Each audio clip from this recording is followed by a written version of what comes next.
Bonjour à tous, nous poursuivons aujourd'hui avec un nouveau Pérec, le quatrième Pérec de Masechet Nedarim, en Pérec d'Aleph à la première Mishnah. La Mishnah nous dit « En ben amudar ana mechavero le mudar aimenu ma'achal » Quelle est la différence entre celui qui est mudar ana? Mudar ana, d'une manière générale, il y a le madir et le mudar. Le mudar, ce n'est pas obligatoirement celui qui a fait le neder, mais celui qui a sur lui l'interdiction du neder. Un aliment, on peut se l'interdire, mais s'il nous appartient, on peut l'interdire aussi à une autre personne. On va dire que Réhouven interdit à Shimon de profiter de lui, de tout ce qui lui appartient. Ou Réhouven va interdire à Shimon de profiter de tout ce qui est relié à la nourriture, de ce qui appartient à Réhouven. Donc Shimon est Mudar Ana, il ne pourra pas lui profiter, dans le premier cas, de tous les biens de Réhouven, dans le deuxième cas, que de ce qui est lié à la nourriture. Shimon peut lui aussi s'interdire ce qui appartient à Réhouven. Il va dire, je m'interdis, de Konam, Korban, ce qui appartient à Réhouven, ou ce qui est lié à la nourriture chez Réhouven, je me l'interdis. Donc on va dire que Shimon est le Mudarana. Et il y a deux sortes de Mudarana. Ou bien il est Mudarana, donc il a l'interdiction, lui, parce que lui a pris le neder, ou parce que Réhouven lui a interdit, donc il a l'interdiction de profiter de tout ce qui appartient à Réhouven. C'est ce qu'on appelle Mudarana Mechaveru. Il est Mudar de tout profit de son prochain.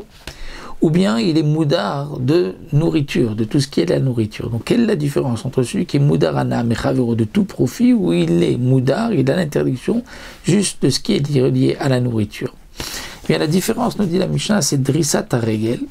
Est-ce que Shimon a le droit de marcher, de piétiner, de rentrer chez Réhouven, de traverser son champ, traverser sa maison?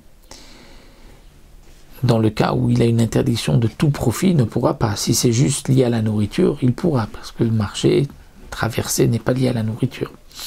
Et aussi, est-ce qu'il pourra prendre des objets qui ne sont pas liés à la nourriture? Dans le cas où il s'est tout interdit, oui. S'il ne s'est interdit que ce qui est lié à la nourriture, là, puisque ces ustensiles ne sont pas liés à la nourriture, il n'y a pas donc d'interdiction. Malgré tout, des ustensiles avec lesquels on prépare la nourriture, étant donné qu'il s'est interdit tout ce qui l'amènera à un profit de nourriture, donc là il aura une interdiction d'en profiter. Donc ici la Mishnah nous dit que la différence entre ces deux cas, c'est tout ce qui ne concerne pas la nourriture. La Mishnah continue et nous dit Amudar ma'achal mechavero, celui qui est moudar, donc il s'est interdit ou on lui a interdit de profiter, mais de tout ce qui est de profit de son prochain. Alors la Mishnah nous dit attention, lo yashilenu, il ne pourra pas lui emprunter. Napa ou chvara, des tamis. Napa c'est le tamis pour la farine, vara c'est un autre tamis pour des choses plus épaisses comme les légumineux, ou rechaim, ou une meule, vetanour ou un four, parce que tout ceci lui permettent de préparer la nourriture. Et bien sûr, dit le Barthénora, à plus forte raison, une marmite ou une broche avec lequel il va faire cuire directement la nourriture, que c'est interdit.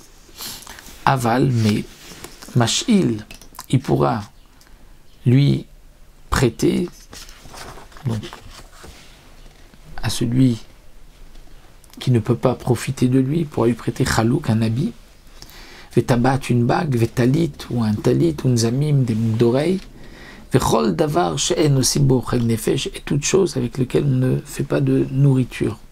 Mais attention, makom shemaskrim kayutsebem asur, si on est dans un endroit où pour prendre un habit, une bague, ou des bijoux, on a l'habitude de les louer, là dans ce cas-là, ça sera interdit. Pourquoi? Parce que si Shimon n'a pas le droit de profiter de Réhouven, c'est vrai de tout ce qui est lié à la nourriture.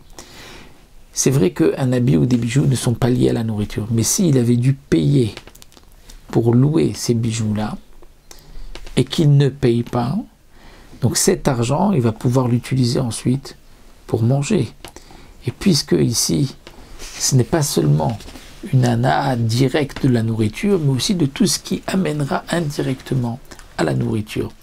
Donc ce que la Mishnah vient nous dire ici, c'est que lorsque nous parlons ici de anaa, de nourriture, c'est pas seulement la nourriture elle-même, c'est aussi avec quoi on va profiter de la nourriture, on va préparer la nourriture, mais aussi l'argent que je n'ai pas besoin de dépenser pour la location de bijoux, que je vais pouvoir ensuite utiliser pour la nourriture, ça serait interdit.